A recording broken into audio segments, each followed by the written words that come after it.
This pandemic, like most crises, delivers a rare moment of opportunity.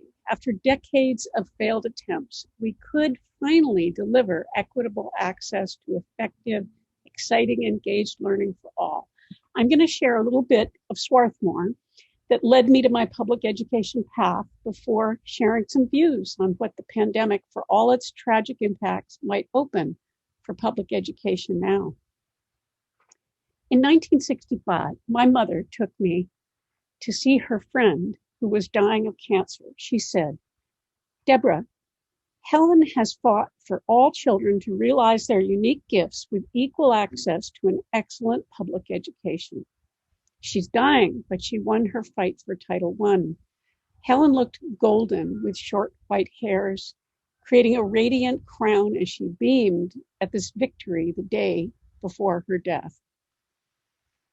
1965, President Johnson signed Title I and said, "Remember the magic time when the world of learning began to open before our eyes." While this was a premature announcement of victory for all, we arrived at Swarthmore in 1967, and the world of learning opened for us, academically and in all ways. The meaning of peace enlarged. Pursuit of peace drove some of us to Philadelphia, to DC, class discussions, meetings at Tarbell, in our houses and dorms. It took some of us to West Philadelphia Community Free School.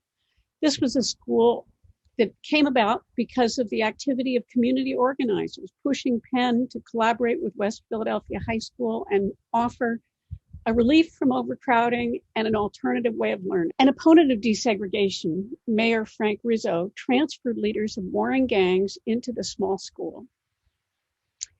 15 boisterous young men played loud music and bumped into each other. Were they from different gangs? How to grab their attention and protect the film camera and equipment I had come to work with them. My friend's friend told me that you could tape together polyethylene and make a roof, a floor, and sides and inflate it with a small fan. And I carted this equipment up the stairs of the school to the third floor, and these young men watched me as we taped this together and started the fan, tiny fan, blowing at these big sheets of polyethylene, and little by little it rose, and these young men were transfixed. This was amazing. I went into the inflatable, and to my surprise, they were afraid to come in. But little by little, they came in, and I had the tripod and the camera and the acrylic paints, everything inside, and these young men focused and paid attention. The experience of seeing unruly young men focus and engage in learning because of the surprises and interest of technology, the inflatable, the camera, making their creations move, was a lasting lesson for me. Knowing it must be grounded in the learning goals of human needs of learners, I was bitten by the ed tech bug. Over the 66 years since Title I was passed, we've seen the nation and the states and the districts respond and fight for and get a number of different acts and laws established to fund ways of testing, ways of establishing standards. And at the same time, we've seen trends emerge. You see them under the timeline here, different ways of teaching, new ways of teaching. But in all this effort, we still are here not delivering engaging, exciting curriculum to all our students. In the black line, you see the places I've been, the places I've worked, the projects I've started, and some of the activities that I still engage in now. This is a SWOT chart just to show the status right now, in my view.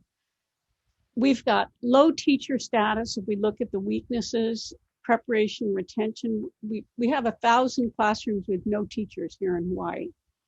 We've got outdated school infrastructure, schedules that don't match student needs. We've got test-driven curriculum and digital inequity. Those are problems we have right now, but we have more threats waiting. We could have wasteful allocation of resources. Tech could drive increased inequity. Expectations of teachers to solve it all could cause us to lose more teachers. Misuse of technology and testing could blur the interest of learning. Reduction of collaboration, empathy, and cooperation. We're currently seeing a terrible spate of bullying and contention in schools and classrooms. We need to build social emotional learning skills. And we've got strengths and we've got opportunities.